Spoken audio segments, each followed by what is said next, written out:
स्थायी समिति के चुनाव से पहले बीजेपी फिर कर सकती है खेल। निगम पार्षदों को लेकर अब ज्यादा सतर्क हुई आप। 5 निगम पार्षदों के भाजपा में शामिल हो जाने से आम आदमी पार्टी को झटका लगा है।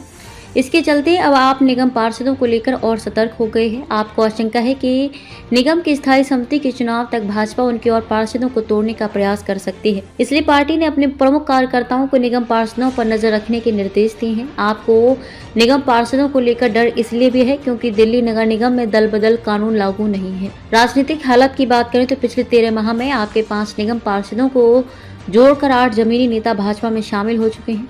इसमें कुछ माह पहले तक दिल्ली सरकार में कैबिनेट मंत्री रहे राजकुमार आनंद का नाम प्रमुख है। आनंद ने एकाएक मंत्री पद के साथ आप से भी इस्तीफा दे दिया और लोकसभा चुनाव बसपा की सीट से लड़ा। फिर चुनाव के बाद भाजपा में शामिल हो गए।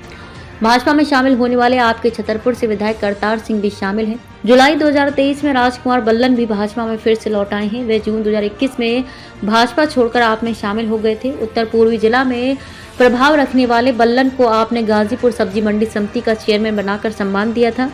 इन तीनों नेताओं को अलग भी कर दें तो इस समय भाजपा और आपके लिए केंद्रीय बिंदु निगम की स्थायी समिति का चेयरमैन पद है। एमसीडी में इस समय आपके 127 पार्षद हैं, जबकि भाजपा के पास 112 पार्षद हो गए हैं। निगम की स्थायी समिति के लिए 18 सदस्य होते हैं। इसमें 12 प्रत्येक निगम जोन से एक के हिसाब से चुनकर आते हैं। 6 निगम के सदस्य चुने जाते हैं। आपसे 5 पार्षद भाजपा में शामिल हो जाने से अब भाजपा 12 में से 7 जोन से अपने स्थायी समिति के लिए अपने सदस्य जिता लेने की स्थिति में है। वहीं आप 5 जोन में अपने प्रत्याशियों को सदस्य का चुनाव जिता पाने की मजबूत स्थिति में है। निगम सदन में बहुमत होने से आप 6 में से सदस्यों को 4 पद जीत लेगी, जबकि 2 पद भाजपा को मिल सकते हैं। इस लिहाज से स्थायी समिति के लिए भाजपा और आप बराबर की स्थिति में हैं। अब ऐसी स्थिति में भाजपा किसी और एक जोन से अपना सदस्य बना लेती है तो स्थायी समिति के लिए उसकी राह आसान होगी। यही वह कारण है जो आपको परेशान कर रहा है।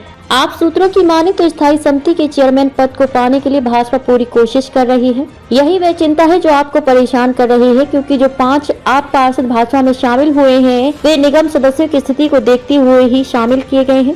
सूत्रों का कहना है कि आप पूरी तरह से अपने उन पार्षदों पर नजर रख रही है जो कमजोर कड़ियों में गिने जाते हैं। आप भी भाजपा के पार्षद तोड़ने की जुगत में है। अगर आप एक और जोन से स्थायी समिति का सदस्य बना लेती है तो उसे स्थायी समिति के चेयरमैन का पद मिल जाएगा।